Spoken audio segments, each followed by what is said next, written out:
Hey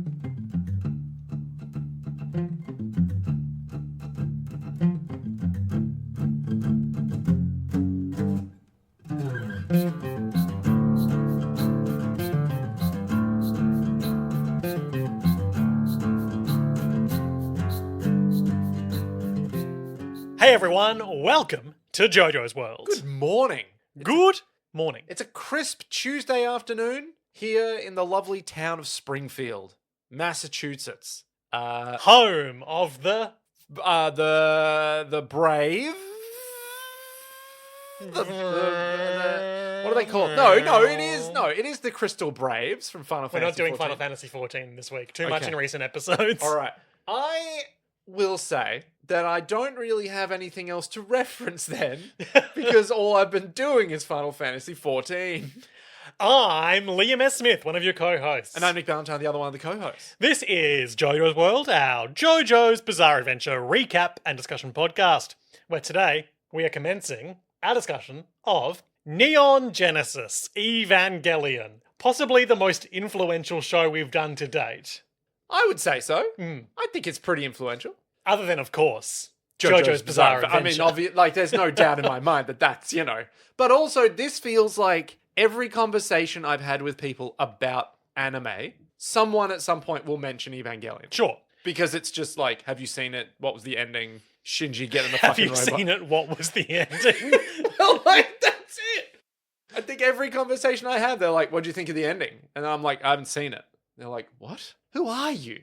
Don't you have an anime podcast, they'll say? Literally. And you'll say, no, I have a JoJo's Bizarre Adventure podcast. Yeah, I always have to preface this with like, yeah. So we have a JoJo's podcast and we've run out of JoJo's. So now we watch other stuff. And they're like, what? I'm like, just listen to the fucking podcast, old man. I had initially said we would start this episode with you watching the Steel Ball Run Stage 2 trailer and reacting. Yeah. However, on further thought, I think we're going to have enough to talk about today that we'll push that back an episode or two. Okay. Because we've got plenty of time until September. Well, time is inexorably moving forward, So true. You can't really... No one's ever observed that before. Well, I'm a very observant guy. Like how I'm observing that, yeah. I can tell from the mud on your boots that you're a haberdasher. That's how observant I am. The hell is a haberdasher? Like a Victorian hat maker. A hat maker? Like the fancy feather hats? What are you talking about? Like you know how there's like the pirate hats with the feather in them? Is that, why are you giving me this look? Like, they're like Why is that where you've gone to? Is that not the fancy Victorian hats where they have like the a big... top hat? No, not like a top hat. Don't be absurd. I'm talking about the feather Like hats. a tri-corner hat? Yeah, kind of. I'm sure some haberdashers would make those. Yeah, well, I mean, a haberdasher with any respect for their profession probably would. Probably not in the Victorian era. What hats were they wearing in the Victorian Top hats, Oh, God. gibuses, bowler hats, Oh, no. flat caps. No. Watch out, the peaky blinders are going to come and take your hat. Oh, like beret style, like shunk, go off to the side I'm kind of hat. done with this conversation. You're crazy. I'm just saying, if you're going to wear a hat on purpose... If you're going to wear a hat, wear a beret like a real Frenchman, okay? No, I mean, like, just wear a cool-ass hat. Nick. Me. Neon Genesis Evangelion. Yeah, we all know the theme song. We all know the version of the theme song where they've edited it to be about high school hockey or community league hockey or whatever it is. Yep. I know the Lehigh Valley Phantoms. I know the one where they've edited it where it's just math shit that just Okay. like it's like triangles that just start getting made. We know the fake 4Kids dub version someone did on YouTube where it's a rap. Oh Jesus. I've shown you that before. I think you have, yeah. It's funny. Get on the robot, Shinji. Yeah, exactly. Yeah. And we know that, of course, the lead instrumentalists went on to collaborate again for the second theme song of JoJo's Bizarre Adventure Part 5 Vento Oreo, Fighting Gold. Oh yeah. That's good stuff. Not quite as good as the Evangelion theme, but still pretty good. I mean, you can't really top an all-timer like the Evangelion theme. Yeah, I was saying to you while we were watching it, like, quite literally, I did not realize that the Evangelion intro was so They're just Like- throwing so many standalone little clips and stills at Yeah. you. They're overwhelming you with information. You And can't it's- possibly know what's going on. And it's just image after image. And I thought, oh, that's the meme. Like, because I've never seen the full actual original intro. I thought, oh, the meme is just that there's a lot of images. And then I saw it today and went, oh my God. Like, this is a lot. This is so much to take in. So, Nick, I know I asked you this at the end of last episode, but now having seen the first 2 episodes of Neon Genesis Evangelion, which are, of course, entitled Angel Attack. Angel Attack and Unfamiliar Ceiling. Yep. What is your impression of this show? So it's a lot more visceral than I was anticipating. My impression of this show is, I'm Shinji. Nya, nya, nya. All right, Misato. Misato. All right, Misato. All right. It feels like we're gonna go down a road of like berserk kind of like unhealthy mental bullshit mixed with no one really wants to be there, I guess is the way I phrase it. No one wants to be Yeah, there. like no one wants to be in the situation that they are in. Shinji, And yet they are. yeah, Shinji will keep being I'm 14 and this is deep about most of the things that happen, and he'll keep being really cynical and depressed all the time. And we, the viewer, will be like, hey, maybe don't put him in the robot. Maybe like don't let him be in there. But I don't know. It's so weird in these first 2 eps. I'm not exactly sure what to expect other than Shinji's going to get hurt a bunch. We're going to hear his shrill little shrieking a heap. He's going to be socially awkward and deeply depressed every episode. And he's going to kill some big monsters. Oh, well, he's not, but his EVA is, which might be alive, question mark? Which is weird. So, It's got an eye, that's for sure. I've got a few little notes here. Mm-hmm. I've got some commentaries that I sourced from the renewal edition of Neon Genesis Evangelion box set release. Had commentaries for each episode accompanying ADV's Platinum Edition. Okay. Which is the dub that we're watching? Yeah, we're Okay. watching the ADV dub starring, Spike Spencer and other people whose names I don't remember. Absolutely. Spike Spencer also notable for voicing the dubbed version of Maki from Bubblegum Crisis Tokyo 2040. Sweet, beautiful Maki. If only he wasn't such a boomer. Hate boomers. I can't help And but hate angels. boomers. Why are they called We'll angels? get to it. Okay, all right. This is a mystery. I can't just tell you these things. Oh, I guess. Look, come from the these are sky. quite long, and a fair bit of these first couple is just kind of describing the events of the episodes. I'm going to skip through these Okay. a little bit, but there's a couple of things worth touching on. So they mentioned for the commentary for the first episode, Angel Attack, aired October 4, 1995. That this is the first series that Gainax and director Hideaki Anno have announced in 5 years. And they said the best members of Gainax at the time came together for episodes 1 and 2, and that it lived up to the expectations of the fans. Who he hates. So says Nick. I have read in multiple places that apparently the director hates the fans of Evangelion. Sure. I'll find a source of this one day, if I can be bothered. One of the captivating points of Evangelion is that it presents numerous mysteries during the show. At the beginning, we are shown a scene with a group of high-risers sunk into the ocean. And this is due to the unprecedented... Well, we'll find out. I'm not going to share any spoiler information on this. Okay, all right. But it's not discussed in the show until later. Reunited with Shinji for the first time in 3 years, the executive commander of NERV, Gendo Ikari, orders him to get on the EVA and out into the field on the spot. He repeats over and over, I mustn't run away, as if he's trying to convince himself of it. Communicating with others is a vital theme of Evangelion, and depicting how Shinji interacts with those around him is part of the story of Evangelion. Huh. How interesting. And is touching on a few kind of spoilery things. Turns out that Shinji is a boomer. No, an artificial human created from the cells of another artificial human. I'm tapping my Created from nose. the cells of a little girl whose father sucked. Wait, what? Huh? Bubblegum Crisis. Oh, yeah. No, you're right. It was exactly that, wasn't it? Yes. Parallels between Dr. Stingray and Gendo Ikari, I'm sure we'll see. Sorry, I said that Yoda style for some reason. Parallels, I'm sure we'll see. Turns out Yoda's really good at media literacy. Turns out Yoda loves anime. Neon Genesis, have you seen? I like Rei Ayanami. The ending makes sense. Does not. Anyway, that's the famous Yoda anime bit. This is our best Yoda impression. It's commentary from episode 2. Again, a fair chunk of it is just kind of describing the events of the episode, which we'll get to shortly, so I'll skip over that. Okay.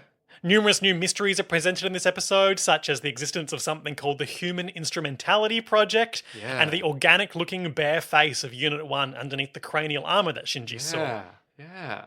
There's also something called an AT field introduced. Yeah. Mysteries. Hideaki Anno and the assistant director Masayuki handle the storyboards for this episode. Masayuki is an animator whose name has become well known through his powerful work on shows such as Sasaka no Saratubi, never heard of that. Never heard of it. And he's an essential staff member to any work by director Anno. In Evangelion, he handled a large number of the episodes that focused on mecha action. In episode 2, there are many tricky compositions that reflect director Anno and his unique style. For the combat between Unit 01 and the Angel in Part B, the chief animator Yu Honda and Gainax's young ace, Yo Yoshinari, handled the key animation. The action, oozing showmanship, is splendid. That's the most fucking Iron Chef phrasing. We love to ooze showmanship here at JoJo's World. The culmination of his work is truly sublime. Shinji is supposed to live by himself, but instead Misato takes him in and they live together. Yep. Seeing Shinji's true intentions in his actions, Misato says to herself, maybe I'm the one who's transparent. It is a most Eva-like depiction concerning communication. Oh. Incidentally, in episode 1 and 2, Misato effectively says, "You're a boy, aren't you?" I'll probably clip that to Shinji 3 times. Uh-huh. You're just a boy after all. Yes. Is that all you can say? It's getting on my nerves! You're a boy! Act like one! Yes, ma'am! This is very interesting when you consider it alongside the existence of people like the seemingly patriarchal Gendo, or another character who appears later. Is Eva trying to say that men should act like men, or is it questioning that value? I think it's probably the former. We'll find out as we go. Yeah, all right. I did some other digging, and I didn't find as much as I'd hoped in terms of like pithy JoJo's-esque episode commentaries that would make us laugh. But I did note this unhinged commentary. This Reddit thread from r/Evangelion 5 years ago. Okay. Where someone asks, is there any director's commentary beside the one in the 97 dub of End of Evangelion? And the first responder says, no. Manga Entertainment apparently tried to get Anno to record one, as they successfully gotten Yamaga to record director commentary for their DVD release of Royal Space Force, but Anno refused. Oh, okay.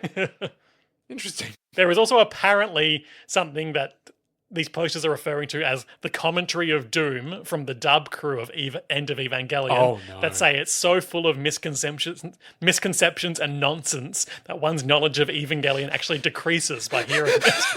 So we obviously need to go find this we commentary. simply must. Yeah.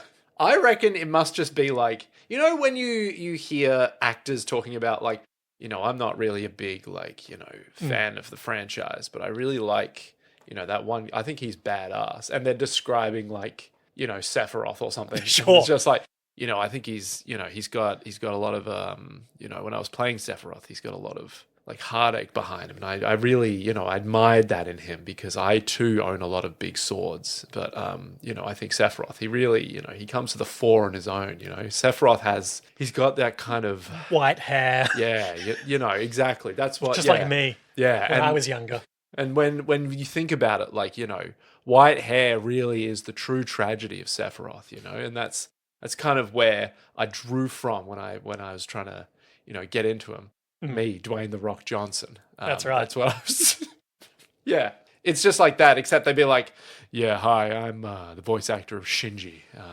You know, Shinji has a lot of stuff going on, particularly around penguins. I thought I knew what that was like because when I was at a zoo once, I saw a penguin and I thought that's a beast. You know, it's a beast among men because it's at the zoo. You know, it's at the you know you can't. And then you hear the other voice actors going like, So something else that I'm going to refer to as we go throughout our little Evangelion series is on wiki.evageeks.org, they've collated a series of statements by Evangelion staff. What? Like the Japanese staff? Yeah. Or the... Okay. Just statements? Interviews and such. Oh, okay. I thought you meant like they had to get like on screen or something and go like, "Hi, we're so sorry." Like the president addressing the nation. Yeah, just be like, "Hello, everyone. Just letting you know." They're taking a very strange approach to this where they're classifying them all on point of interest, quotations, primary source, translation, and reliability level. The reliability level for this statement that I'm about to refer to is described as solid tier 2 canon. I have no interest in delving into what that means. Listen. If you're tier 3 canon, you're dead to me. Anyway, disregarding that, this is a part of a larger interview with Arno, or commentary with a DVD release or something. Yeah. Where he says, on the show as a whole, they say, to live is to change. I started this production with the wish that once the production complete, the world and the heroes would change. That was my true desire. I tried to include everything of myself in Neon Genesis Evangelion. Myself, a broken man who could do nothing for 4 years, a man who ran away for 4 years, one who was simply not dead. Then one thought, you can't run away, came to me, and I restarted this production. It's a production where my only thought was to burn my feelings into film. I know my behaviour was thoughtless, troublesome, and arrogant, but I tried. I don't know what the result will be. That is because within me, the story is not yet finished. I don't know what will happen to Shinji, Misato, or Rei. I don't know where life will take them, because I don't know where life is taking the staff of the production. I feel that I'm being irresponsible, but it's only natural that we should synchronize ourselves with the world within the production. I've taken on a risk. It's just an imitation. And for now, I can only write this explanation. But perhaps our original lies somewhere within there. July 17th, 1995, in the studio on a cloudy, rainy day. P.S. By the way, Shinji's name came from a friend of mine. Misato's name came from the hero of a manga. The name Ritsuko came from a friend of mine in middle school. I borrowed from everywhere. Even names that have no bearing on anything actually came from the countless rules that govern these things. It might be fun if someone with free time could research them. Hey, that's us. That's us. We're not going to do that. We don't have free time.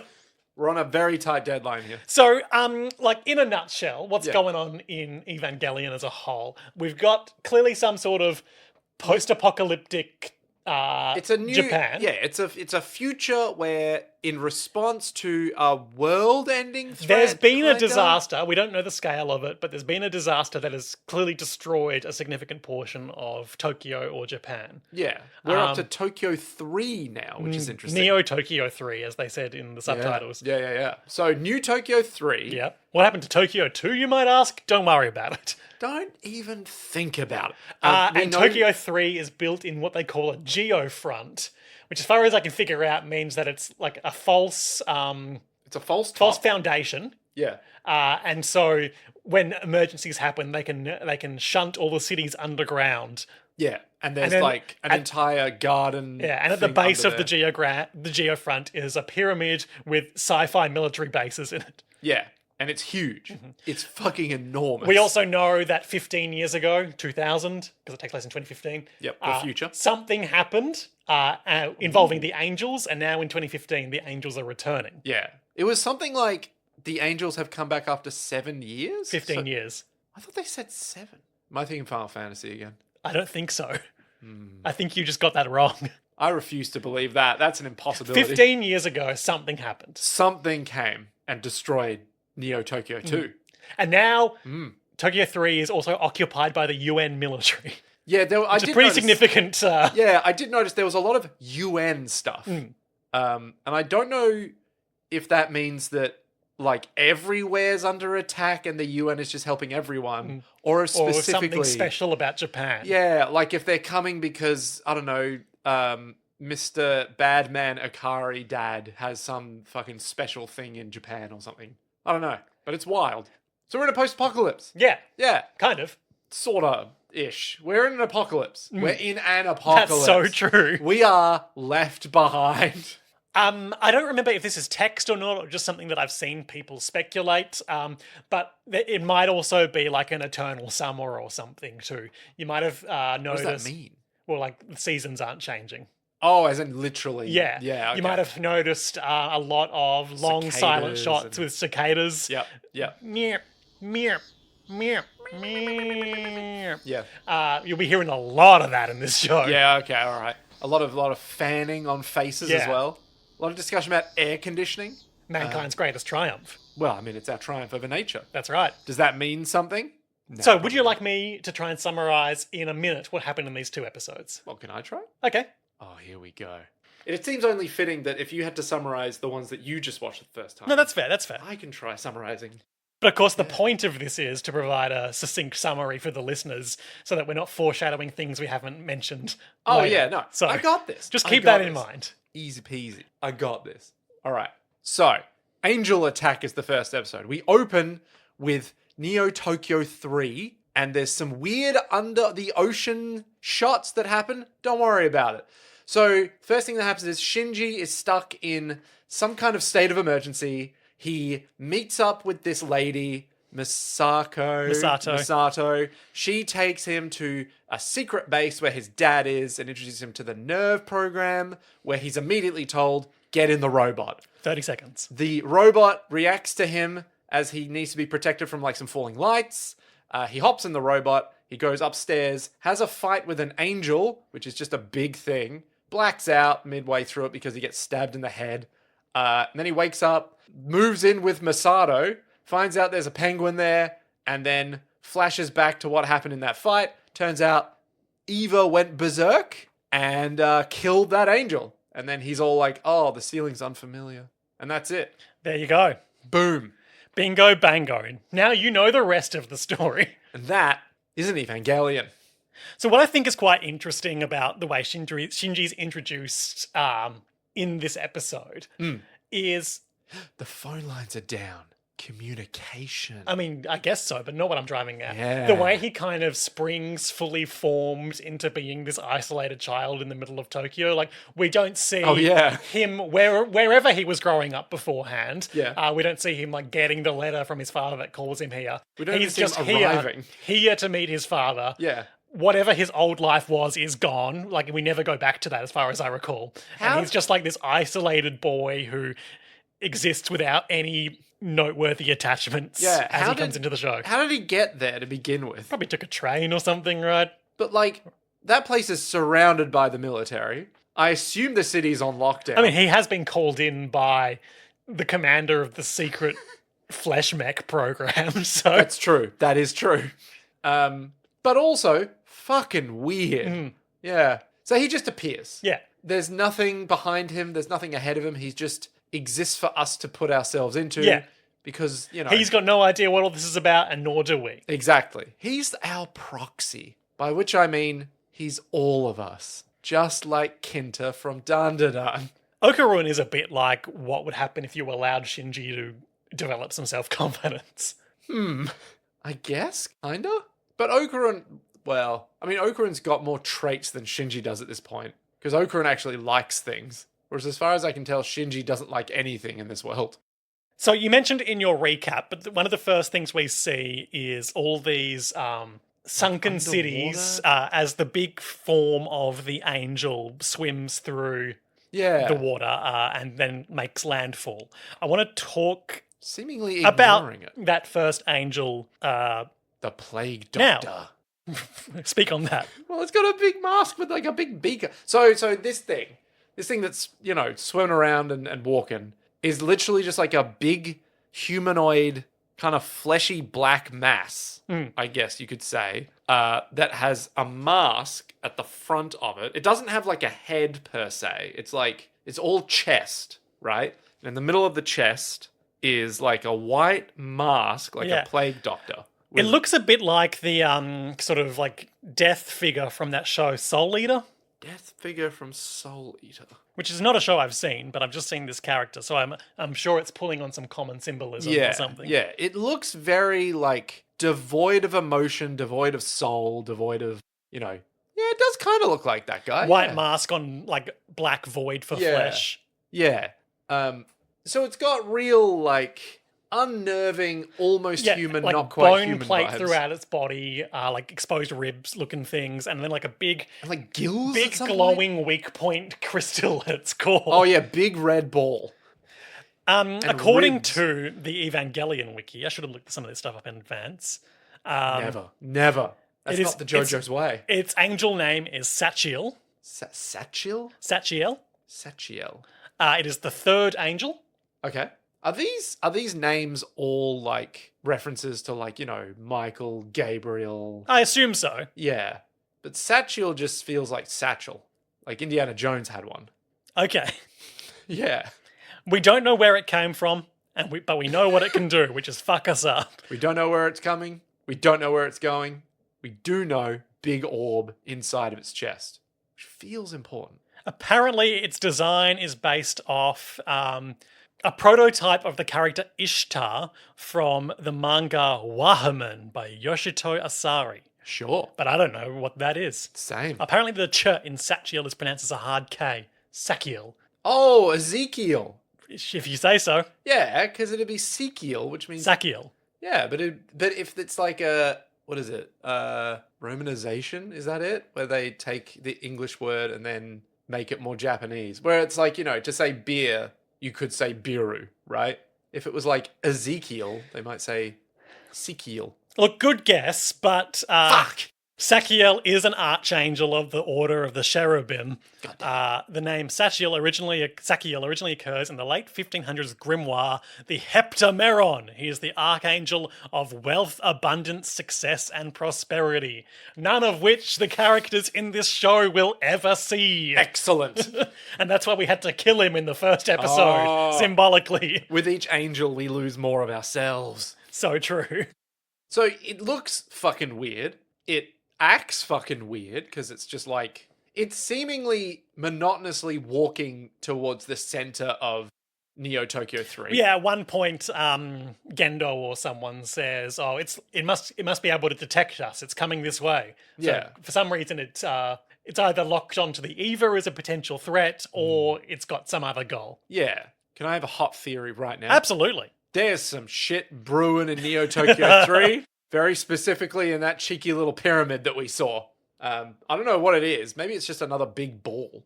Maybe we're just holding onto a big ball. And he wants it. And he wants it. And who wouldn't? I do. And I've just Exactly. heard about it. Exactly.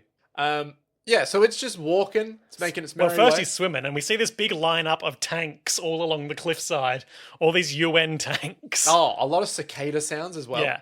No talking yet. Well, shortly thereafter, a broadcast says at 12:30 p.m. a state of emergency has been declared. Everyone get to a shelter, to their designated shelters. So we know this is something people have been preparing for a long time, Yeah. The other thing that got me about this, or something like this. the other thing that got me about this is that one of the tanks has a seagull on it. They've been sitting there for a little while. Yeah, and it's just like, you know how I said like this show feels very visceral? This is not helping with the, oh yeah, it's just an anime vibe, because it's like, hey, you know those birds that you often see? It's like, yeah, it's like, hey, look, it's on a tank. And you're like, oh no, it's real. It's Oh, the no. mundanity of war. Exactly. I've got the shot here with the seagull, and I think what's interesting is the tanks are all pointed out at the sea, but that's where those submerged buildings are. So clearly, like, some really significant changes to the Japanese coastline have happened. Yeah. Or maybe just the landscape is just fucked now. Well, that's what I'm saying. Well, I more mean, what if it's just a crater, And now they're after Well, some... yeah, same difference. Yeah. I'm with you. We're making the same point. It's fine. And then we see, like, a bunch of, like, stopped trains and abandoned cars in the middle of the road. And our first human character driving her car, Misato Katsuragi. She's driving. She's looking for Shinji. We can see his ID card on her passenger seat. She's already lost him. And we see Shinji unable to get a phone line active with the A landline? postcard that she has sent him. Yeah, with a kiss on it, a little smooch. So Misato's what we might call a hot mess, right?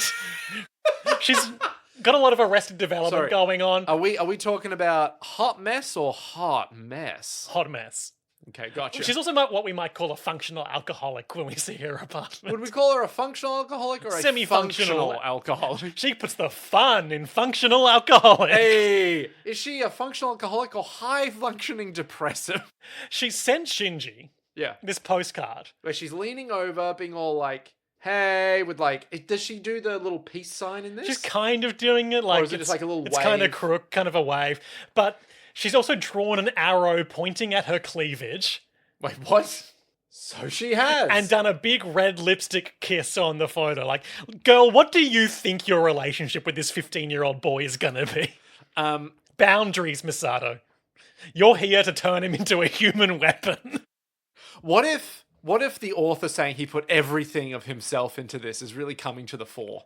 I mean, look, my read on Misato as a character Okay. is that she is kind of torn between, her Playful, fun. normal human desire to like want Shinji to be like a safe child, and also her duty to humankind. put him in the robot and make him fight to his death for which we kind of have later in the app as well. Yeah. But then also she's got her own like bullshit trauma that's like turning into a bit of a mess. And so she's trying to maybe compensate for something. I think in terms of like raw ethics, she's kind of one of the better people on the Nerve team, but also she's fucked up and well, everyone in the show doesn't really have appropriate social skills for dealing with Shinji. Right, okay. She's constantly flirting with him. Yeah. And like he can't really maintain functional relationships. This is another way of demonstrating that, but it's really not a good look for her to be doing this constantly. Don't worry about it. It'll be fine. It's a show about communication. They'll grow. They'll grow, right? Please tell me they grow. Shinji sees kind of a ghostly apparition of a blue-haired girl in a school uniform. The very same school uniform that Cheryl Blossom's students wore in a late-season episode of Riverdale. For some reason, they're all wearing the Evangelion school uniform. Okay. Is it ever explained why? No. Okay, all right. And do then they not have a school uniform that they already different have? school. Different school. Then there's a noise, and he looks back, and the girl is gone. Not really sure what that's about. It's all about symbolism, surely. And then we're treated to a brief demonstration that conventional weaponry is useless So we start against with- the angels in this series, hence the need for child mech pilots. Yeah, so we start with some dudes in a military base saying, shoot the fucker with There's all these the tanks." helicopters, all these UN helicopters and tanks. Yep, and they start shooting it, and nothing happens. So they start shooting it with artillery, they start shooting it with, like, big missiles. And we got all these generals doing like these holographic displays that you look were cool as hell. so Yeah, into it. the computer stuff in this show looks great. Love it. It's what we want computers to be. Yeah, and the mysterious man that we learn is Commander Ikari shortly. He's always wearing his glasses. He's always pushing them up. He and his attaché, whose name I can never remember, the grey-haired guy. Yeah. They're the guy watching who's and just they're in like, "It really is an angel. It's been 15 years, huh?" and they're watching from like camera feeds Yeah. from down below. This weird angel grabs like Yeah, a helicopter and like it does this kind of thing where it's like it's got these long elbows. yeah. and Okay, then, good like, description. Yes. They kind of piston outwards, like as an energy blade, which then gets forced through the flesh of the arm into the like through a little like a into kyber whatever it's crystal. targeting through its palm, Yeah, it has almost like a kyber crystal in the middle of its palm that allows from which it a to... lightsaber projects. Exactly. Yeah. Yoda would love this show. The angels are wise. So Shinji turns out was is a like terrible- right next to this military engagement because Misato pulls up between him and the angel's foot. Yeah, Shinji's lucky to be alive. Misato's straight up crazy. She's like, "Hey baby, let's go," and they peel on out. Yep. And they just do more comedically than I was expecting. Like a whole lot of like, drive away. The angel catches a huge like ICBM and just crushes it. It explodes. It's fine. And they're like, the two of them are watching from inside the car as it like flips over, and they're like, hiding behind its flipped over husk because they're like, oh no. Yeah, and one of these three general characters gets on the hotline, classic red phone. Yep. And orders them to use an N2 mine, which we can N2 only mine. surmise is like a nuclear mine of some sort. Yeah, it could be a nitrogen bomb. There's a massive explosion. Yeah. It reminds me I guess of nitrogen bomb makes sense because the oxygen everything's destroyer. not bathed in radiation forever, rendering the city uninhabitable. Sure. The size of the explosion does make me wonder if they're just like, we need a nice name for a nuke. Look, basically they need something nuke scale Yeah. in terms of destruction that's not going to obliterate the city and murder everyone with fallout. And like just as viewers have us asking, well, why aren't they all just dying of radiation poisoning for the rest of the show? Yeah. And so Misato and Shinji are caught in the shockwave in their car, goes flying, but they're ultimately fine. But we see this huge explosion, very classic mushroom cloud, and then it's just walking through it unscathed. And everyone's like, fuck, shit, conventional weaponry. Oh, useless. actually, I think that does do some damage to it, but it's regenerating. And that buys them some time to deal with the rest of the show. It started melting a little bit as Yeah, well. yeah. Is this the bit where it has like gills or something on it? I don't remember these gills you keep talking about. Well, we'll get there. I'm sure. And they're not later. important, ultimately. Yeah, it's all about the gills in some anime, but not this one. What are your top 3 gill anime? Ooh, top 3. Final Fantasy: The Spirits Within. Yep, absolutely. I really like the gills in Shin Gojira. They're good gills. It's an anime. Yep. And I also like the gills in Babylon 5 that just show up out of nowhere. I can't help you with this one. These are the top 3 gills. Okay. And we cut to Shinji and Misato having to flip her car. Yeah, and it's like 1, 2, 3, boom. Yeah, they hold right bumper like Master Chief and flip it over. I've flipped a car before. Yeah. This is Nick is pressing the right bumper on an Xbox controller motion. yeah, because you have to hit it repeatedly because you're like, yeah. Well, because As your you're pushing it up. your friend is coming up behind you with a rocket launcher, and you're like, shit, I gotta get in the warthog. Go, go, go, go. Yeah, there's like it's like in RE4, you just see like a guy with a bazooka slowly bringing it up to bear, and you're like, no, flip the car, you motherfucker. Yeah. Yeah. So I think they start driving off. Yeah, and we see the angel is fine on the feeds, and then it figures out it's watching them and it destroys the feed.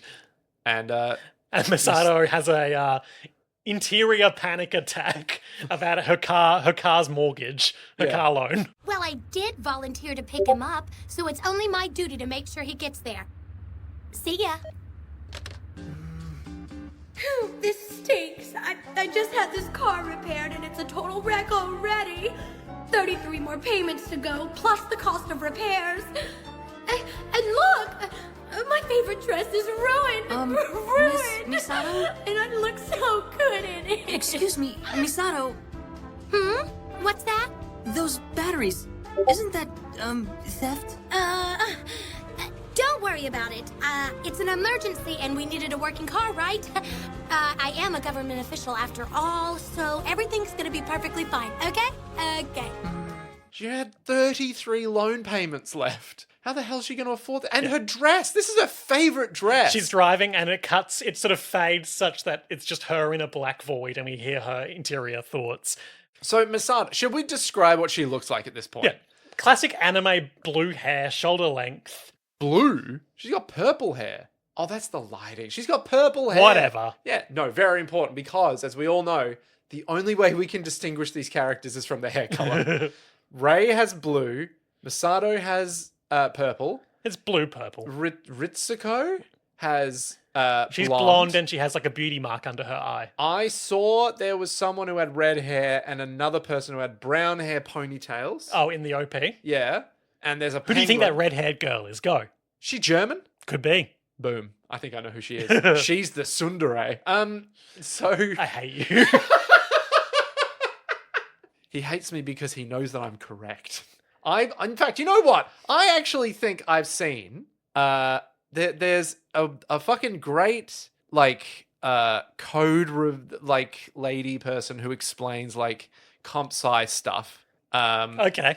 You're losing me from the go. Cosplayed as her from Evangelion to do code reviews on people just so that she could grill their code in character. And a code review is when... Is when you look at someone's code and go, oh... Like their computer code. Yeah, like their literal programming code stuff and goes, oh, you could do this to make it faster. You could do this to make it like easier to read. You could do this to make it like, you know, nicer and more elegant or something.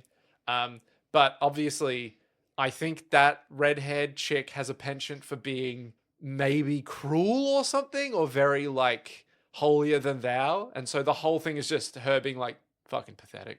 What the fuck are you doing? I see. Yeah. There's a fun little joke where it turns out Misato has stolen a heap of car batteries to get their car working again. What's up with that part? I don't know. I 100% know where they came from. Maybe from other abandoned cars or maybe from military vehicles. Yeah. But she's literally duct taped her car back together to get it driving. Yeah. Shinji's like, is that legal? Like, you're a military officer, right? And we quickly learn these two are very different personalities. She's very loud and bombastic, and Shinji is very serious and sad. Very shy, very depressed. Yeah. And we have the first quip of what I can only assume will be many, where Misato... That just happened, Misato says. Fuck. Misato is just like, hey, Shinji, like, are you, like, cool or something? Oh, did I hurt your feelings by, like, making fun of you? Oh, you a wee bit little sad little boy. And then Shinji's all like... And you're pretty childish for your age. Misato immediately is like, harumph. Misato immediately starts driving the car into the... into the wall. Yeah. Just swerving everywhere. Classic Misato. 33 loan repayments left on that car. And then they head to Nerve HQ. And quick cutaway to see the angel's regenerating itself, and it's like growing a second head. Yeah, another plague doctor face. Yeah. It's probably fine. Everyone's like, all right, listen here, Akari. Yeah, the UN generals are basically like, well, we tried, you're on your own. Good luck with your highly experimental human weapon project. Yeah, they're like, hey, look, this whole EVA thing, just sure. We also see some big steel doors closing, and we see the Nerve logo for the first time, which is like like a maple leaf or something similar with the letters Nerve, Nerv, and their catchphrase, their logo, their slogan. Here we go. God's in his heaven, all's right with the world. God's in his heaven, all's right with the world. That feels like a reference to like some Bible verse or something. Like as in The Bible in this show? No, but I mean like a much longer like verse. It's giving Paradise Lost, but let's find out. It's giving Southerner drinking a Long Island iced tea on the balcony vibe. You know? On the balcony? On the patio vibe. Well, God's in his heaven, all's right in the world. Oh, now that's good alcohol. Let's see. Pippa Passes is a verse drama by Robert Browning, published in 1841 as the first volume of his Bells and Pomegranates series. Well, bells and pomegranates. Wait, what does that have to do with anything? This is I'm going there. Okay, all right. I'm getting there. You're building the lore. The author described the work as the first of a series of dramatical pieces to come out of interviews about a young, blameless, silk-winding girl wandering innocently through the environs of Asolo, attributing kindness and virtue to the people she passes. Right. She sings as she goes, her song influencing others to act for the good, or at the least reminding them of the existence of a moral order. Pied Piper. The line, God's in his heaven, all's right with the world, is quoted in the 1908 novel Anne of Green Gables by L.M. Montgomery. Oh. Pippa Passes is best known for the line, God's in his heaven, all's right with the world. Right, okay. What's Anne of Green Gables about? That's like a Canadian, like kind of Victorian era, or maybe either side of that, story about a young woman growing up and having tribulations. I think it takes us to like Prince Edward Island or something like that. Okay. Oh no, the Prince Edward Island. What about that? Oh, that was just an Epstein Island joke. So are you telling me... Fascinating. Are you telling me that... How is that a joke? I don't know. What's the joke? What? That there's a creepy island? Is that the joke? Yeah, that's the whole joke. The whole joke is that there's an island. Here we go, I've pulled it up. The novel recounts the adventures of an 11-year-old orphan girl, Anne Shirley, sent by mistake to two middle-aged siblings, Matthew and Marilla Cuthbert, who had originally intended to adopt a boy to help them on their farm in the fictional town of Avonlea in Prince Edward Island, Canada. Anne of Green Gables is much like a young Shinji Ikari. Yeah, just some young kid who's shown up. Being raised by a woman who doesn't want to have to raise him and a dad who wishes he didn't exist. No, the dad wants him to exist. He just doesn't want him to... Be his son. Exactly. He just wants him to just sort of get in the robot. That seems to be about it. So true.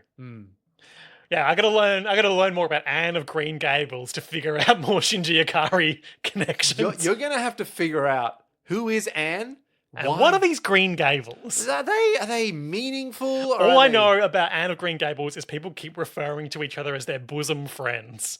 Ugh. Is that meant to be like... That's just an old-timey figure of speech. But like, is it just like really good friends or really good friends? Really good friends. Oh, okay. Well, that seems more innocent than I thought. I think it's overall a very innocent Oh. Is it a kid's book? novel. I don't know. Is it young adult fiction? Yeah, she falls in love with a werewolf twink. And his name? Green Gable. Oh my god. Oh, Green, take me as your bosom lover. I could never. So what do we think using that line as the Nerve slogan means? This is okay. So this, Obviously, an obvious through line. obvious interpretation which kind of runs against what sounds like is the intended reading from the poem, which is, if we're trying to keep these angels from getting to Tokyo 3 or whatever, Yeah. God's in his heaven. Good, let him stay there. Yeah, but like, is it something to do with? Or is it God will protect us? He's there. He's in charge. Have faith. It feels like it might be putting a twist on it in that there's something to do with maybe Anne of Green Gables goes through her own. No, we're talking about trauma. Pippa's song. Sorry, Pippa's song. Pippa's song, God's in heaven, all's right in the world. Maybe it is like something like, oh, the angels are over there doing their own thing, all's well that ends well. As soon as they come to us, fuck them up, boys. Or maybe something to do with like, we want to enlighten ourselves to become closer to God so that the world and heaven unite or something. But also it could just be the line is a reference to some Christian shit and they were like, that seems cool. And that's it. I really wish you'd stop doing that. I don't know. We're yet to see. Yeah, we'll learn more as we go. Yeah. I mean, we've got what? The human, what was it, project? Instrumentality project. Yeah. Something to do with that. We'll touch on that in episode 2 recap. Yes. But look, enough fucking around. All right. Shinji and Misato get on like a big freight elevator, Yep. They go down into the geofront. and Shinji gives us basically the only information we'll ever learn about his prior life, which is that his teacher told him his father's work is vital for the protection of the human race. But he doesn't know what he does. Yeah, He's never been told. that's right. And the 3 UN generals are like, well, Gendo, good luck. Bye. And then the like plinth they're all sitting at just slowly lowers out of frame. People in command positions in this show love to be slowly lowered horizontally or vertically out of frame. Literally, the moment we said that we were watching it, it was like, people love to be lifted or moved. And then We cut to saw- Gendo being like, well, I'll leave this to you. And then the rest of them going diagonally up a lift. Yeah. It's like, they just love moving around by conveyor. That's it. But yeah, basically what this scene is establishing is that it's all just up to the Nerve and Evangelion project now. Yeah. The conventional UN is washing their hands of it because they can't do shit. Yep. We do get a lot of like single frame flashbacks of like 8-year-old Shinji, 6-year-old Shinji, like being left on a train station and crying. So we know he's been abandoned and he doesn't feel good about it. Yeah. We don't really know what's going on. I but also we do love know. Misato asks if he was sent an ID card, and he pulls it out, and we see this whole redacted the thing. document that he's got, which it's his profile for Nerve, I assume, but it's just his name up top and then an entirely redacted page. And then on the bottom right, like scribbled Maybe out, a signature or something. Yeah, scribbled out hiragana or Yeah. something with like big red pen crossing out things. And it's like, oh, that'll do. Yeah. Sure. So he's given a briefing document and he spends the rest of the episode flipping through it as they move around. We see the geofront, which, as we described before, is like a big golden underground zone with the rest of the city up above hanging down. And then down below, there's like a sort of Edenic pyramid and garden situation. It's not really clear to me in a lot of the outdoor scenes, are we still underground looking out over the underground geofront space, or are we back on the surface? Yeah. I think maybe the ambiguity is intentional. Yggdrasil! It's Clifot and Yggdrasil. The tree of life and the tree of death. That's what it is. Okay. So Isn't Yggdrasil the world tree from Norse mythology? yeah, so that's the tree of life. The Clifot... Wait, hang on. Let me see if I got this right. I think the Yggdrasil's the world tree, which is the tree of life, which comes up. Nick is, of course, talking about the glyph with the various names of God we see in the In the opening. OP. Yeah, and then below's the Clifot, which I think is the tree of death, which I only know because of Devil May Cry 5. I was gonna say. Where there's like 13 different things on it. That's all I know about it. I can tell you that V knows about the Clifot in Devil May Cry 5. That's all I got. But maybe the underground stuff is like... Nick is, of course, thinking of the Tree of Life, Sephiroth. Wait, Sephiroth, the Tree of Life? Sephiroth. Sephiroth. Oh, no. Damn. Well, I got the Clifot right. Right? I don't know. Oh, no. Let's pretend I do. Liam's engrossed in his natural state. Research and confirmation. Academia. Sephiroth Yeah. are the 10 emanations or creative attributes of God in Kabbalah. And it looks like that glyph what we're talking about. Yeah. So the flip side of that goes down instead of up. I don't know, but it is also referred to as the Tree of Life. So Yeah. points to Nick. Woo! We got it. We got 1 or 2. Let's go. Yggdrasil. And it's not really important to the show, so I don't think we need to delve into it in any greater detail. Fair. They go down a big escalator, and Misato's like, man, I hate wearing skirts here. There's always a huge updraft. Just don't wear the skirt then, babe. Excuse me? No. Wear what you want. It's fine. Don't worry about it. Live your And they best get life. lost. Yeah. So they have to call Ritsuko Akage. who is swimming. Yeah, she's swimming in some sort of underground purple subterranean pool. Yeah, with like, I thought it was blood. I thought it was like a pool of blood. Well, at yeah, first. and there's technology in there. Yeah. So she's not just doing a recreational exercise swim. She's doing some sort of aquatic work. she's doing important. She's got work. a scuba set on. She is, if you didn't gather, she's like got some sort of technical oversight of the EVA project. Yeah. I thought that it looked a lot like, you know, the room where later we see EVA1. It looked like a very similar room to that, but just filled up with liquid that they had in that room. Yeah. But I don't know what the fuck's in that room. That's, that's too much. So a couple of lines I want to highlight when Ritsuko shows up to help Misato and Shinji find their way. Yeah. She says, so, this is the boy? And Misato says, right, according to the Marduk report, he's the third child. What could that mean? Marduk. I'm pretty sure it's a character from Tekken. Third child. The son, the father, and the holy Shinji. I'm onto something here, right? This is something. Give me this. I beg of you. Is this the bit where they're going up the... Yeah, they're going in a big diagonal elevator with a purple backdrop. It's very, the sort of silhouette work that we'd always get to intro the student council scenes in Utena. Yeah. So the thing I noticed is that while they're going up, Shinji's just silhouetted looking sad. He's reading the manual they gave him. Yeah. And there's this big hand, like huge hand in the background. I don't remember that, but I'll believe... Oh, yeah, you're right. Yeah, and it's like they're going up. It seems like a statue or something. Well, as they are... they're talking about how Unit 1 is currently in refrigeration. So that could be related to that. Yeah. And it's never worked before, and its possibility of activation is 0.000000001%. 09. Yeah, we call it, pathetically enough, the 09 system, which they kind of ham-handedly in English explain is like phonetically similar to Oni in Japanese, which is, devil, angel, blah, blah, blah. We're having fun here. Yeah. Look, it's all about symbolism. Doesn't mean anything. We'll find out later. And so they take him up to the room where Unit 1 is. It's a big purple robot that you've probably seen before if you're listening to this podcast. I've actually never seen this robot. You're full of before. shit. I've never... Mate, It's got I've a big never- horn on the front of its head. It's purple. There's got to be a better way of describing It's roughly this. humanoid in shape.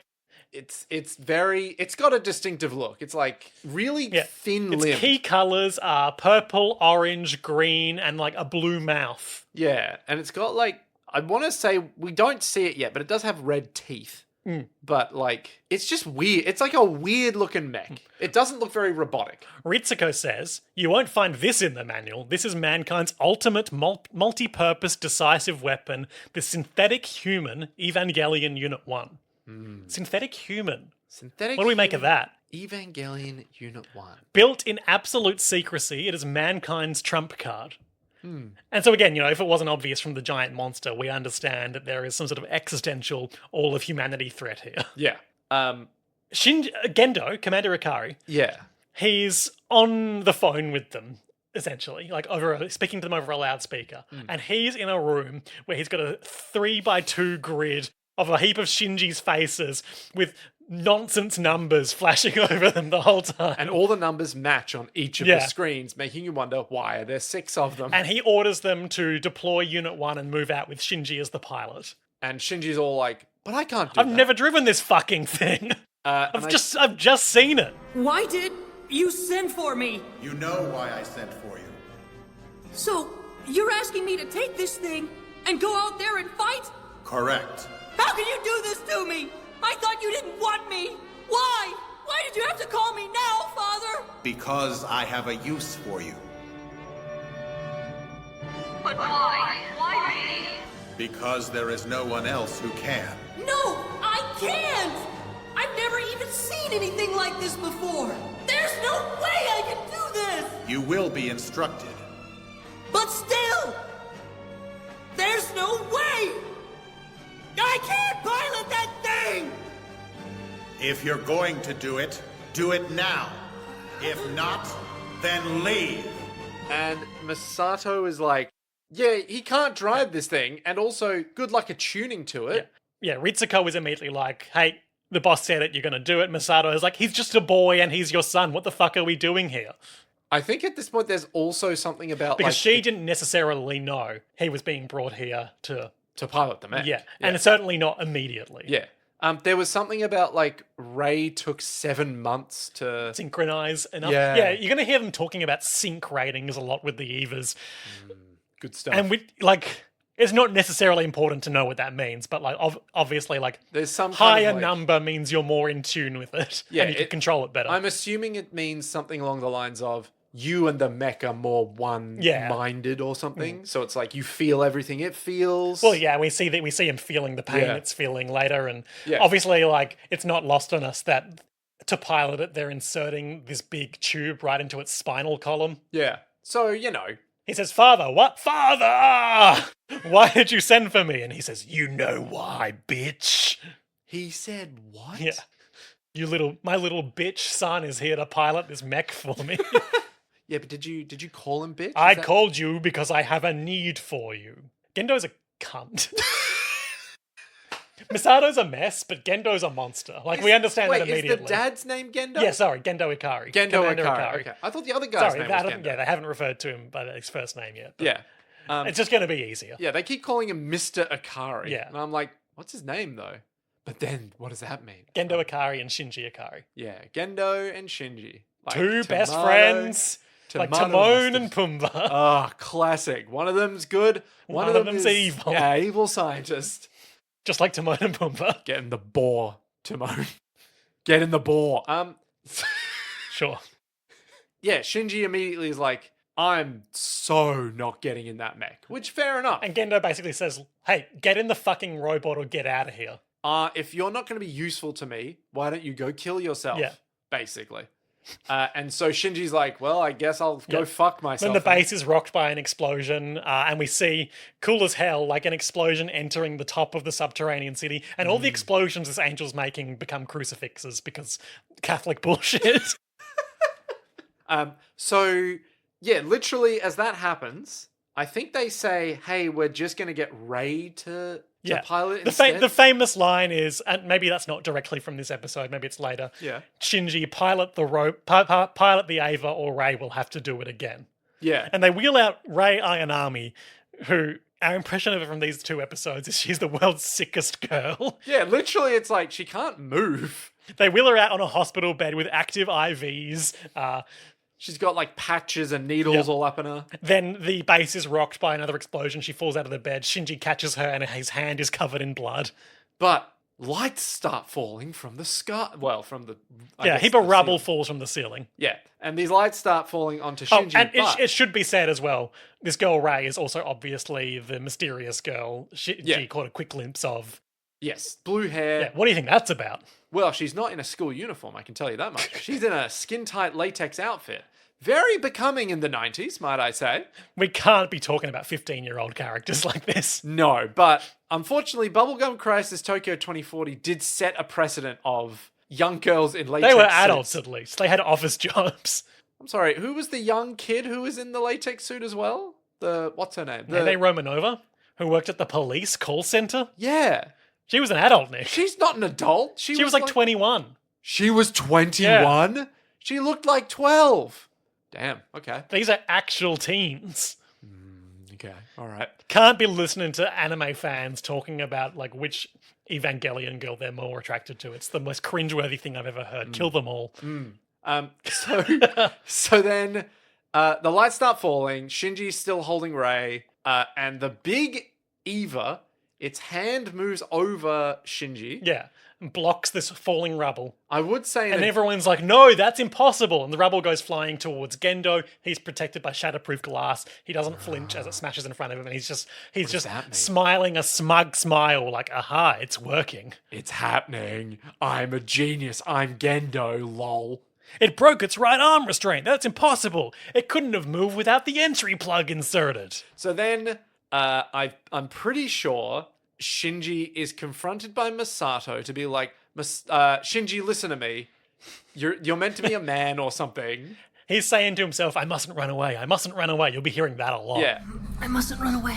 I mustn't run away. I mustn't run away. I mustn't run away. I mustn't run away.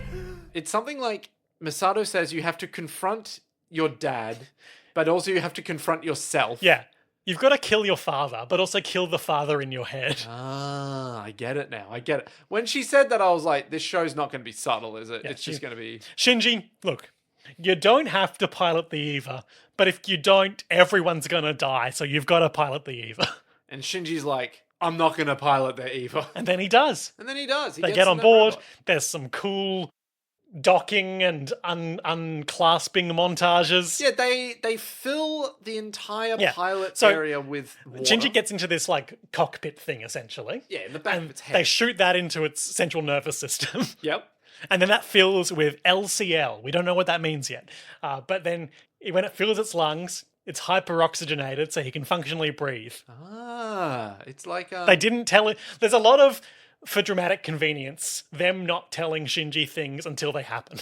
And like, I understand we don't want to watch him doing a dry briefing, but it's like, you didn't even tell him before he got in the plug that it was going to fill with liquid. To be fair, though, that does feel like something that his dad would be Yeah. like, don't tell him. It'll help with the sync. And they put these little like, Mind these nodules?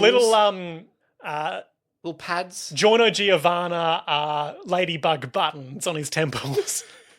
They're just like little tech triangles. Yeah, to sync his mind, his brain impulses with the Eva or some bullshit, we assume. Yeah, they're like what are the things called that you put on your head to get your brain waves? That when you do Like like an a brain- electrode? Yeah, they're like little electrodes but they're like big triangles stuck on his forehead. Sure. Yeah.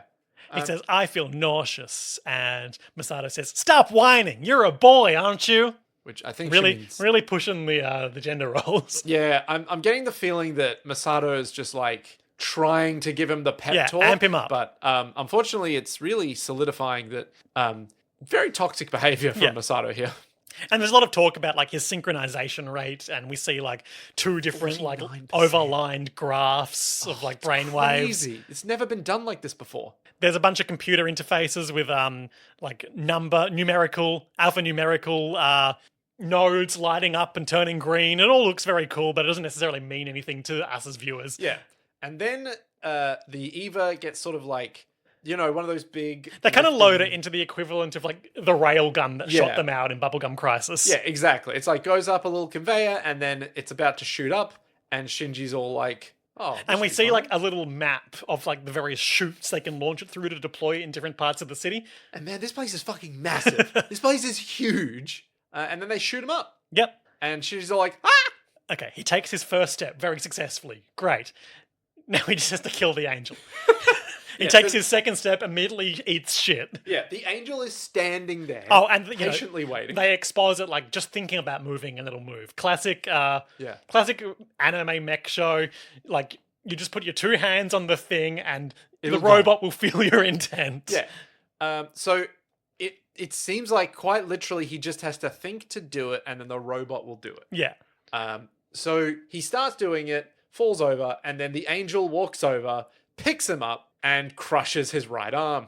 Yeah, and he's grabbing his own arm with his other arm because he can feel the pressure. He's screaming in pain. And everyone's like, no, that's It's not your arm, it's fine. No, you're good, don't worry about it. No. Shinji, very obviously, after having... Oh, sorry, it's his left arm. My apologies. This is important because Because it's sinister. Yeah, it's the evil arm. He gets his arm the Eva gets its arm literally crushed, and we get like a negative. What's the word? Like literally a negative. Oh, like he's superimposed. like inverse color. Yeah. Shinji's face, eyes wide open. Oh my god, my arm just got crushed. Anyway, then it picks him up by the head and does that laser piston thing several times into his eye, and Yeah. we cut away. And then that's The end. That's the end of the episode. Yep. It's like, oh, maybe this show won't be that fun. And there's a lot of techno babble, like the defenses aren't deploying. Well, what about the signal? What about the signal? There's no signal. Well, then how are we meant to? Oh God, what have we done? I do like the line after it picks him up by the head. I think Misato or someone yells, "Shinji, dodge!"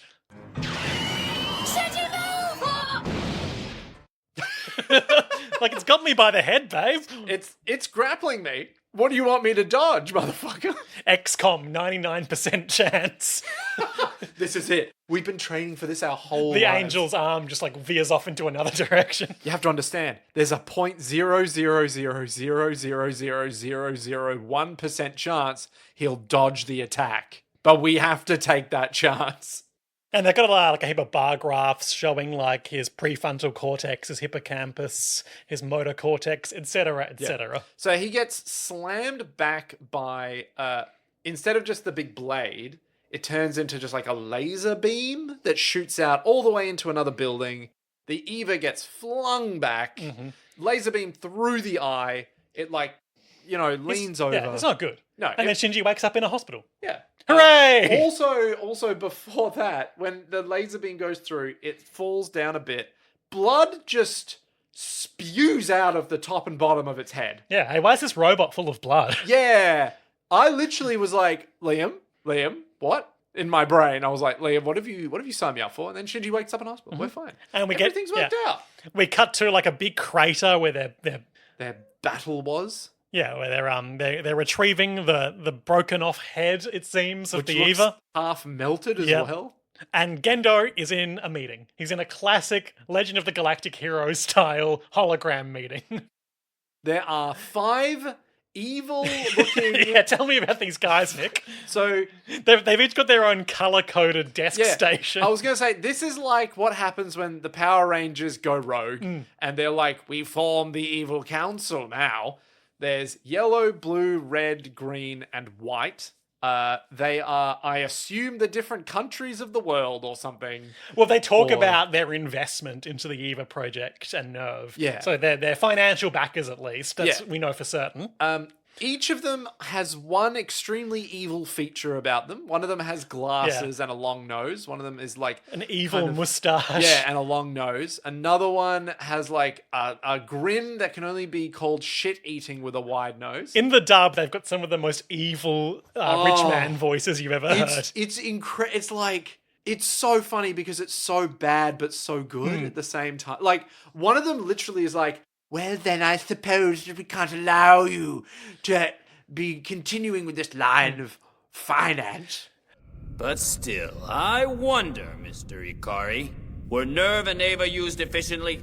Repair costs for Unit 1 added to the development costs for Unit 0 are simply staggering. We also understand that you gave that toy to your own son. Time, money, and manpower. How much more will be wasted by you and your family? And that is not your only responsibility. The Human Enhancement Project, that should be your top priority. Correct.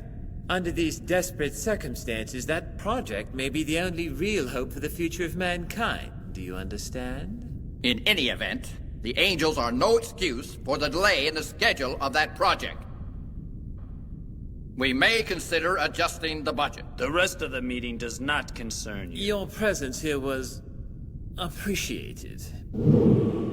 They're all It's like, just so you bad. know in XCOM when the mysterious government council guy calls and says, "Well, Commander, Africa has left the XCOM council. We're cutting your budget by 15%." Hang on, can I do a commander voice? Sure. You gotta go low, right? You gotta go low, Commander. Ooh, that was okay. If you're like, Commander, it seems that the project has been cancelled by Africa. You failed me for the last time, Commander. Yeah, that's what this conversation That's is. this, except all of them sound like this. Commander, you little Oh, wait, no, that's Weevil Underwood. I can't wait to see how my investment pays off, Commander. I have a beautiful Yu-Gi-Oh card, and you won't have it because I've invested in the EVA project. Actually, there are 5 evil executives in, like, filler episodes of Yu-Gi-Oh! These are the same guys. No, but isn't that just Seto Kaiba's company? Yeah, the 5 guys who take over his company when he's distracted. Oh, I see. But does he win it back Yeah. in the Yu-Gi-Oh duel? Yeah. Naturally, of course. And then they get sucked into the Matrix, and they suck everyone else into the Matrix. God damn it, Yu-Gi-Oh! Look. Point being, these evil motherfuckers are all questioning, hey, it costs a lot of money, possibly the GDP of a small nation, to A, arm the EVA and repair the EVA. Is it really worth it? I've got a line Like, here. really? Now that the angels and the fact that we've been manipulating information have become public knowledge, NERV must operate in a speedy and prudent manner. Okay, so our global conspiracy has been unmasked, and now you've got to adhere to proper financial protocol. Yeah, so my question here is, when they say our manipulation has been unmasked, is it, oh, we kept this whole EVA thing on the down low? We're kind of covering up public knowledge of this whole angel situation, probably. Well, is it the angel situation, or is it just the EVAs? Who's to say? We don't know at this point. The point is they're evil as fuck. Yeah. That's the main part of this. We brief cutaway to Misato and Ritsuko in like hazmat space suits watching the news. It's all every channel is a press conference about UN forces in Japan engaging the angel. Misato is like, oh, it's just too hot today. So damn hot today. And then, the XCOM council continue to interrogate Gendo and be like, by the way, the human instrumentality project, how's that going? I can't help but feel like I already know where that project's going. We do get a cutaway to the actual formal title of this meeting. 17th meeting. It is the Top Secret Human Instrumentality Project, United Nations Top Executive Meeting, 17th Midterm Report, Human Instrumentality Committee 2015 Business Plan Outline Summary. Now, I want to read that document. I've never been in a meeting, like a Teams meeting, with a meeting name that's been that long, but damn, son, I would love to have that level of like clarity in my meeting names. That project is our only hope. We can't excuse any delays in that project schedule due to the reappearance of the angels, and we will consider the issue regarding the budget. What do we think that means? What's human instrumentality? I think I have a pretty good idea. Yeah?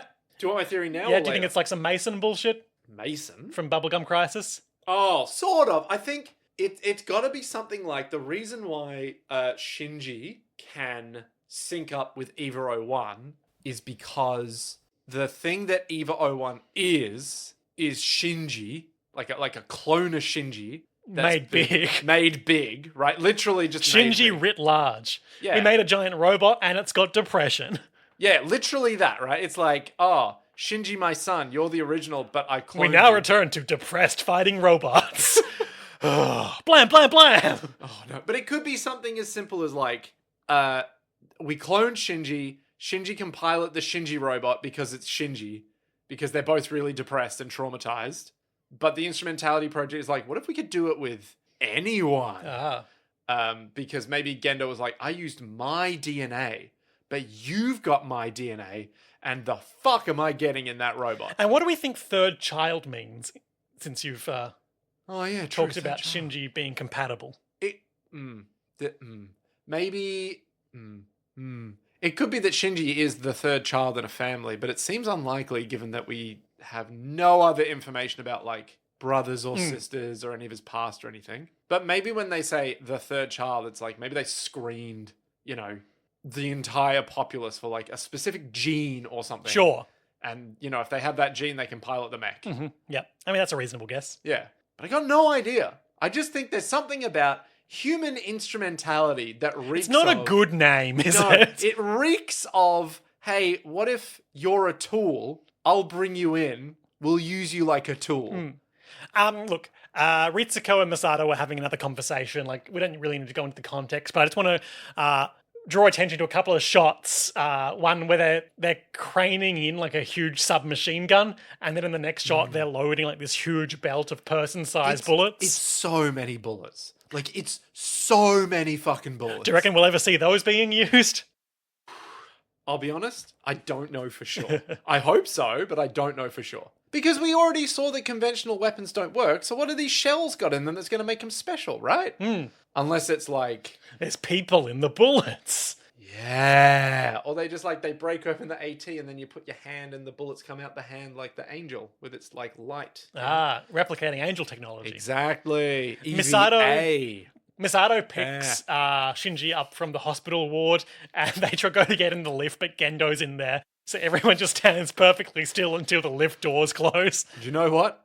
Fair dues. The most positive interaction he's ever had with his father. So then we get a voiceover between, I assume, Misato and Ritsuko about how Shinji doesn't want to live with his dad. He wants to live on his own. And Misato on the phone is like, you know what? Fuck this. I'm going to take care of him. He's going to come live in my little house. And they're standing in this crazy room when they're having this conversation, which appears to be a glass floor over the entire geofront. Listen, if you were living in the year 2015... The distant future of 2015, where anything's possible. That's 20 years away. You'd stand on a big glass floor. Exactly. You'd be on that glass floor with a big crystal in the middle of it going... Sir, your room is this way. Look, Ritsuko keeps... that is to say, Misato... our purple-haired queen. Says she's going to take Shinji home, and once again makes another joke about putting the moves on him. Incredibly inappropriate. And she's like, no one can take a joke. But how much of a joke is it, Misato? And they stop off in a grocery store to get some instant meal dinner supplies. Yeah, they buy a lot of stuff. Yeah. And we hear some civilian dialogue, which I just think is worth checking in, because we don't see a lot of people. We don't see no ordinary civilians. We certainly haven't seen any yet. I have noticed we haven't seen anyone, in fact, we haven't seen anyone's face other than the characters that we've named. Well, we did see a bunch of technicians working on the EVA shoots. That got really awkward when Shinji and Gendo were yelling at each other. That is true. But very minimal in terms of, this is meant to be presumably a very populated city because it's like future Japan. But it's near Tokyo 3. Yeah. But they're walking past Shinji and Misato as they're buying stuff, and they're like, oh, I'd never bring my son here. This place is a battlefield. I never dreamed this city would become a battlefield. My husband's saying our kid and I should evacuate. This city may be a fortress, but that's no guarantee of safety. What does that tell you about our boy Gendo bringing Shinji here? He doesn't care if his son is destroyed. In fact, he probably likes it. Oh my god, he wants it. He craves it. Anyway, there's a cool scene where Misato takes Shinji to watch the buildings being raised back out of their geofront pits. And this is where it's not fully clear to me if we're above or below ground. Like, we can see the sun.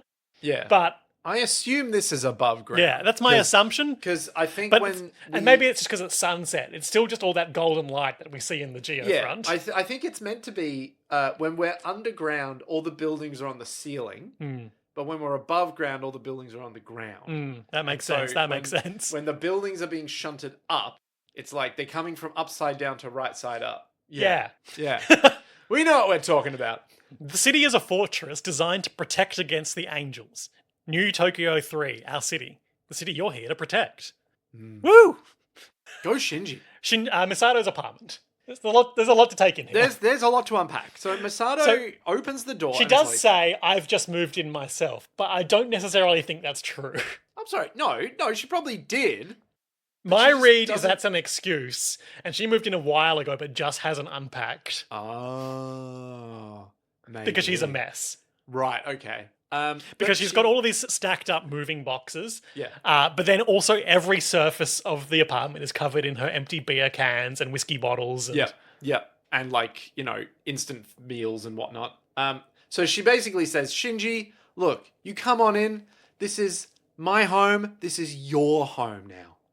And Shinji says to himself, this is my home. And she's like, yep. And then shuts the door on him. Yeah. So it's just everything is beer bottles. The fridge is just full of beer, like grids of beer. Yeah. I think she literally goes, oh, can you just put stuff in the fridge for me? And he says, hey, what's in that other fridge? And she's like, oh, don't worry about him. And we learn later that's a penguin, but we'll get to that. Yeah, I did not expect this. I didn't realize. Let's just talk about it now. When Shinji goes to have a bath later, a penguin with a towel around its neck is coming out of the bathroom, walks past him, and then presses the button on the other fridge to go in, and there's like a little living room set in there. And Misato says, that's Pen Pen. He's one of those warm water penguins they have now. I was unprepared. What do you make of Pen Pen? I don't know what his deal is. I understand he's probably like the comic relief What's the mascot. name? What was that little monkey called in Nutena? Choo Choo? Choo Choo! Pen Pen's kind of the Choo Choo. Yeah. Or what's the name of the guy from Cardcaptor Sakura? Kirobaros or Cerberus. Yeah. It's like that guy, right? It's like... Or Salem from Sabrina. Or... Jughead from Riverdale. Yeah, it's like anyone you could think of that's a nice... Or like Teddy from Persona 4. Or like Mad Dog from Midland. Incredibly regional reference. Pat the head in case no one from Midland hears this. Yeah, it's like a kind of a mascot for the show. But also I'm like, what the fuck? So Misato's got this pet penguin. Yeah, it's not like a cutesy chibi penguin. It doesn't talk. It's just a penguin. It's just a kind of hyper-realistic penguin. Yeah. With like a little mohawk. Red mohawk crest. And it looks so And it's wearing like a metal plate, like a collar essentially, around its chest that says Pen Squared. Yeah, and it's Pen like, Pen.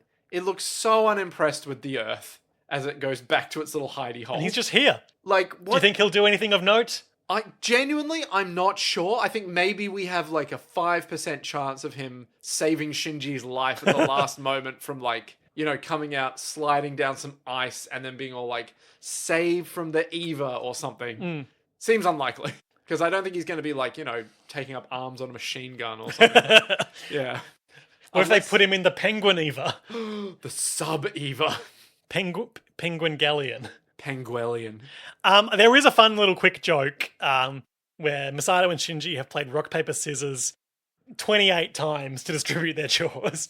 And Shinji has lost all but 4 or 5 times. That's what you get for playing a master tactician like Misato. That's right. And Shinji is just like, oh, bummer, I'm going to have to do all these chores. Misato is already getting very drunk. She's being very emotionally volatile. She's being happy one moment, then she's like yelling at him and grabbing his head, being like, act like a man, huh? Yeah. Not good. Not great. And there's a lot of like very... I don't want to say lecherous shots. Yeah, but very like sexualized, male gazy kind of perspectives. Well, Shinji goes into the bathroom to have his shower, and like the camera foregrounds hanging from like a ceiling rack. All of Misato's like drying bras, and Shinji's very, very aware of that. Yeah, very uncomfortable with it. Then he has the Pen Pen experience and runs panicking out into the living room, and he's nude, but his genitals are obscured by Misato's beer can. And then she goes to take another sip. And then there's an even smaller pack of toothpicks behind that beer can. Ha ha ha ha ha. So good. Does nothing for me, but it's fine. Yeah. And then he finally goes and has a bath. He's very embarrassed about the whole situation with the penguin. And then he has a bath, and then he has a trauma flashback. Or is that when he's in bed? That's when he's in bed. Yeah. But he's like, you know, she said that the bath washes away. It's like a laundry for the mind. Yeah. But what if the washing machine... What if I'm just too dirty? What if the washing machine doesn't have any detergent? Quick cutaway to... so deep. Yeah. I mean, we would say what it actually is, but it is basically that. Gendo and Ritsuko are standing in some sort of destroyed command center. Yeah. Talking about how Rei will be ready to work again in 20 days, and Gendo went to visit her today. He didn't go to visit Shinji, but he did go to visit Rei. Well, he never confirmed that. Because she just goes, you did go visit Rei, right? And he says she'll be ready to work again in 20 days. Yeah, that doesn't sound like a visitation. And we see something's outside this room. Another big EVA mech. Looks like it's punching its way through a steel wall. Yeah, so my theory here is that something went very wrong with Rei. And they've put this EVA in cryostasis because it went a bit crazy. And it tried to escape. Or it lost its goddamn mind, ? Sure, reasonable guess. So, you know, something's gone terribly wrong. The whole control room has been destroyed because it destroyed the control room or something. And now they've got EVA1 to take its place. Yeah. But And the perfect boy to do it. yeah, but the question is, what happened? Like, what went down to cause this cryostasis situation? And why is it that the director of Evangelion really loves cryostasis as a resolution mechanic? Because of Shin Gojira. So true. Right? And, when are they going to unfreeze this Evangelion? And then it's going to give birth. Exactly. Human instrumentality. Shin Gojira. Look, Shinji flashes back to the angel battle. Yep. After he got his big traumatic eye wound, the Eva went berserk and its jaw opened rather than just being a steel faceplate, becoming an actual mouth. It's got big red teeth now. Big And it red chompers. suddenly, whether or not he's piling in it, we're not getting any shots of his interiority here, but the Eva itself is moving fast and feral. I wanted to highlight that it's got a big power cord coming out at the back of it. Did you notice that? Yeah, I did notice. So it's got the power cord, but it looks like it's just ignoring that. Yeah, well, I just wanted to highlight that because that'll be important in future episodes. Oh, But, okay, all right. we can see that it has to be plugged in to move, essentially. Yeah, okay. So while it's I did notice, again, coming back to the visceral feeling of stuff, the whole fight, while it's happening, it doesn't feel like your slow kind of Gundam movements. No, if it's that not makes sense. It feels more like two wild animals trying to murder each other. like the best way I can describe it is like in most media, if two chimps with rudimentary tool-using capabilities... Yeah, it's normally in media, violence is a little bit stylized to get you ooh, this is fun. Yeah. And you can kind of separate it from real violence, which is excruciatingly awkward and difficult to watch because you're fuck, that looks painful. Everything in this fight looks really painful. Yeah. There's a bit where EVA1's running up, tackles the angel to the ground, picks up I don't know, a car or He something. broke off one of its rib plates and then used that as that's a... right. Yeah, it's ripping off its rib, and it's using it as a rudimentary knife. and it's the struggle to break them off is and then snaps off, starts whacking it. Quick thing I want to highlight before we talk about that more is as he's first attacking it, the angel puts up its AT field, which we Is know... this an important thing that I should know? Okay. Which is basically what they exposited in the conventional attack that makes it invulnerable to other weaponry. The anti... and we saw the words in the OP, absolute terror field. Oh, the AT field. Yeah. Now, we don't know what that means beyond that, but good summation. Unit 1 projects its own AT field and or rips through the angels, allowing it to fight it. Yeah, something about And that's why phase. the Evangelion is important. Right, okay. So the EVA is producing some phase... Yeah, and we see another thing of graves lining up against each other. A lot of graves in this show. Cancelling each other out. Yeah. You're oh, I get it. It's now. just Yeah. it's just like noise cancellation. Exactly, except absolute terror. Ammonite. Ammonite. So when that happens, it's literally rips through a wall. Yeah, there's a sort of laser wall, Yeah. of hexagons that are emanating out from a central point. Yeah, and so it rips through that and then just fucks him up. Just beats the ever-living shit out of him. And then the angel is well... Time to die. Jumps on top of the Eva, encircles It the head. turns into a big sphere. So when Yeah. you say encircles, literally. Yeah, it turns into an orb on top of EVA1's head, and then everyone goes, oh my god, it's going to self-destruct. And then it does. The end. The Eva Oh, and walks out. of course, the self-destruct explosion turns into a huge crucifix. Oh, of course. It's a massive... Shooting it's a up into massive the cross. night sky. Yeah, it has to be a cross. So then everyone's oh shit, what about the Eva? And the Eva, I'm pretty sure, just starts walking out of the fire. And the again, flames. it's mirroring the shot of the angel being unharmed by the earlier missile Yeah, explosions. I wonder what that means. Oh, well. So it walks out, and everyone's oh, Shinji did it. And then Shinji fades in It's got from one black. glowing eye because the other The eye other was one got busted. broke. Yeah. Shinji fades back into existence from the darkness. And its faceplate has fallen off. And Shinji's oh. It's not fully I'm clear to me alive. how Shinji is seeing this, if this is a literal turn of events. Can I see that their image? The next one.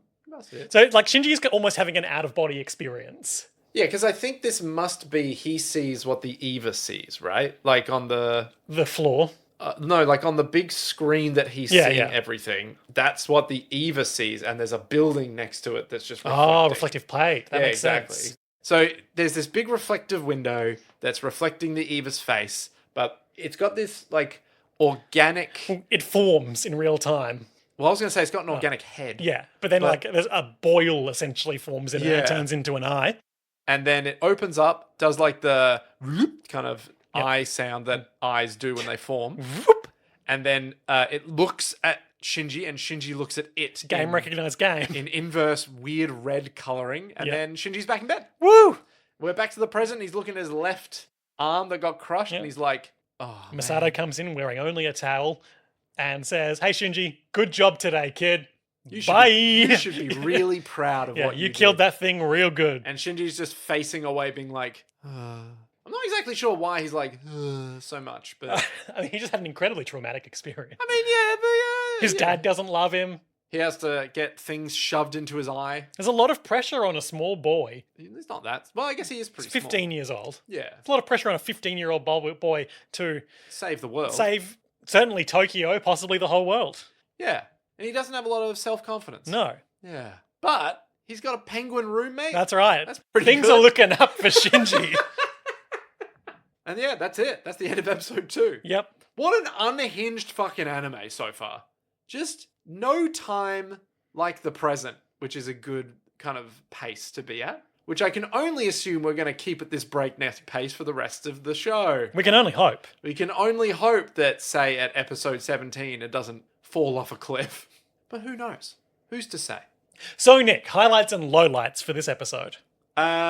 I want to say my highlight was the... you know what? It's going to be when the Eva got its arm crushed and you could see Shinji's arm just like throbbing with veins. And you're like, oh damn, this show is not fucking around. Yeah. Like it really is going for, hey, you're going to feel a bit uncomfortable watching this show.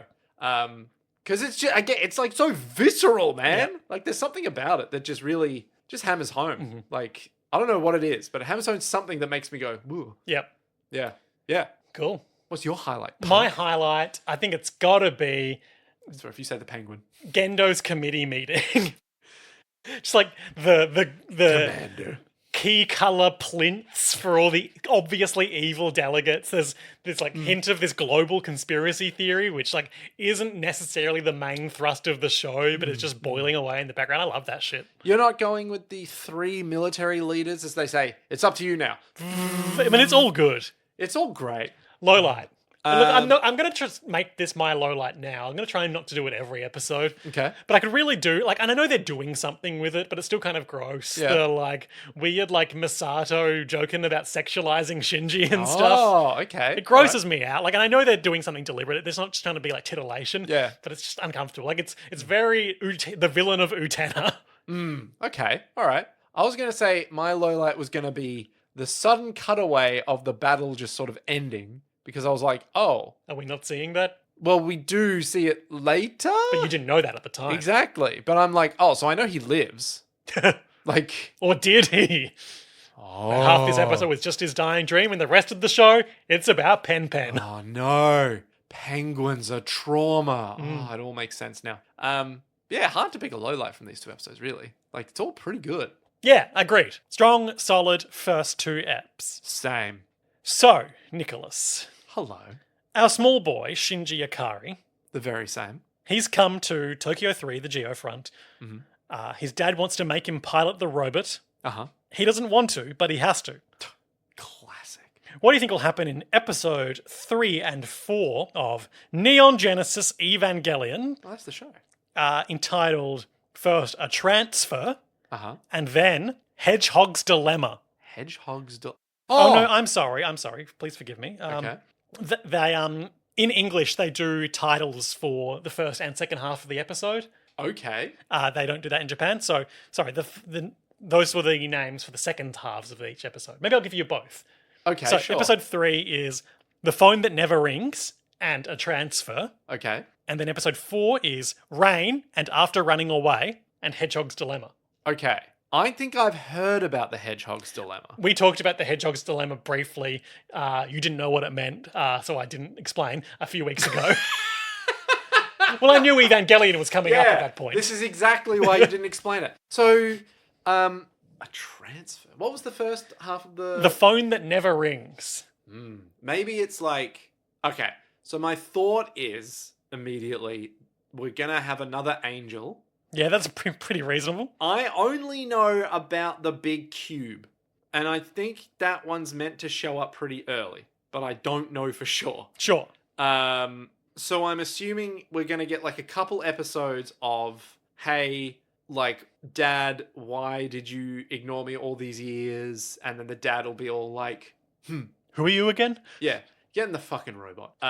Or like, you know, maybe Misato is trying to kind of connect with him, and then Shinji's like, you know, I really struggle around people, you know? It's like the phone that never rings or something like that. It's a metaphor. Exactly. It's a big metaphor for something. We're probably going to get that episode of just like unloading, hey, who is Shinji? Like, what's going on with him? Because we haven't learned anything about him. We don't know what's going on. We just know that the end of the world is nigh, and he's sort of this vessel of... Ennui. Us. Yeah. But we don't know really who he is. We might... Or maybe it's more literal. Maybe the phone that never rings is like the president of the United States being like, in your time of need, we'll call. And then the phone never rings. Damn. Maybe. I don't know. Something traumatic, I'm sure. And then what was the second episode? It was... the second half was the Hedgehog's Dilemma. Sorry, I closed that window. I thought we were done with that. We're never done with Neon Genesis Evangelion. Even in the year of our Lord, 2026. Rain and After Running Away. And Hedgehog's Dilemma. Rain After Running Away. What if it's like the new angel shows up, and he's so cool, and he's fucking rad as hell. But the problem is Shinji. Well, yeah, because he keeps running away. He's like, he mustn't run away. He mustn't run and away. Yet he keeps doing that. Yeah. Doesn't he listen to himself? I mustn't run away. And then, But why isn't he making the optimal move for the protagonist to make? Hey, what if the rain is blood? What if it's like... Oh, biblical plague shit? Yeah, like literally like... We got all these fucking toads here in Tokyo 3. It's not bloody Toadio 3. No, but it's like, what if... This ain't my first Toadio. This is my fucked up thing. This is your 90s edgy anime theory? Yeah. What if the angel comes and it's like a sucky angel? Like it sucks up all the blood out of No, it sucks up all the people. And then, you know the movie Nope? I haven't seen it, but I'm familiar with it. There's a scene where the big alien UFO, spoilers for Nope, but I guess, you know, a bit late to the party. It comes down, sucks up all these people at like this fair that's happening. And then it comes up over the house that they're staying at. And all the screaming, it goes from like muffled screams, everyone go, oh my God, what the fuck's going on? And then like you hear a crunch and all the screaming stops. Sure. And then it starts raining blood over the house. Marge, the rains are here. Yeah. Like that corn ad. Exactly. But yeah, it's like literally just rains blood on them. So look, maybe we're running long, so I want to wrap up soon. But I do just want to ask, like, as an overarching question, where do you think we're going? Oh. So I think it's just going to be testing how far they can push Shinji, constantly trying to be like, yes, we can push him more. Like, to what end, though? What do the angels want? What are the people... What's the human instrumentality project? I think that his dad wants to know how far they can push a person in an EVA. Oh, it's like an Ender's Game type thing. Yeah, until they break, right? And then once they break, it's like, now we clone them. And then they just keep pumping them out because they know how much it'll cost and like all that sort of stuff. Sure. Mass-produced Evangelion. Yeah. It's world domination. And it's either that or they need to make more EVAs, but... Because more angels are coming? Yeah. Like Pacific Rim double event stuff? Yeah. Something like, oh, the angels are coming because... I was about to say because of sin. No, not because of that. The big whale from Final Fantasy X? Closer than what I was going to... because of some kind of like, we found the thing to make EVAs... Oh, and it's like deep it's underground. Metaphorically God's power of creation. Yeah, something like that, where like, oh, the angels are like guardians of... They want it back. Yeah. And They we're want like, their big jewel that lets you make life back. yeah, what? It's not Prometheus. It's like, It could be Prometheus. no, but Prometheus was already a dude who gave people. Oh, fire. I thought you meant like the movie Prometheus. Well, it is kind of like that, right? It's like we found this thing, but now God hates us. Yeah. And so we need to be punished for it, you know? Yeah, it's Nia. Yeah. Which makes you think why Yoko Taro wants to make another neon. Yeah. But it's something. Let's talk like, about that later. Yeah, it's something like the angels want to get back the thing that is helping them make Their the special Evas. treasure. Yep. But I think specifically it is making the EVA units, and without it, they would all be killed. The angels would. No.